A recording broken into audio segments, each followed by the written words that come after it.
Alden Richard update na masaya ngayon ng holiday, vacation ni Alden sa US kasama ang family Porterson.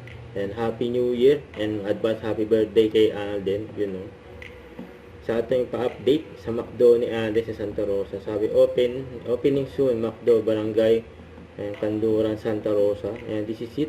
Malapit na mag-open yung McDo ni Alden at malapit sa simbahan.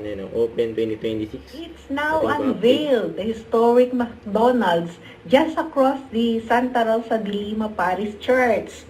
Ayan, kaya hindi ko natiis na hindi i-video. Exciting times in Santa Rosa. The historic McDonald's owned by the beloved celebrity Alden Richards is now unveiled. Witness the fascinating development of this iconic location where they still try to preserve the historical house that was built exactly here. Ayan, ang ganda po, diba? Para ang ganda-ganda ng kinalabasan. Historical. Panggawa ng McDo ni Alden. Nagkaroon ng McDonald's during the Spanish time. Ayan po. So, in Santa Rosa and soon to open.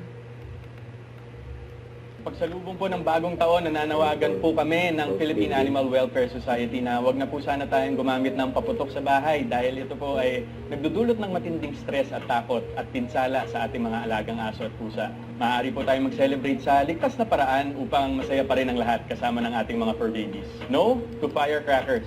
Happy New Year po sa inyong lahat, sa mga Aspin lovers natin dyan, and animal advocates at responsible pet owners. Ako po si Alden Richards, nakasama nyo sa Iwas Paputoxic Campaign. And Iwas Paputok. Don't forget to subscribe, click the notification bell for more updates. This is Richard in Action Vlog. Stay tuned for more videos. See ya.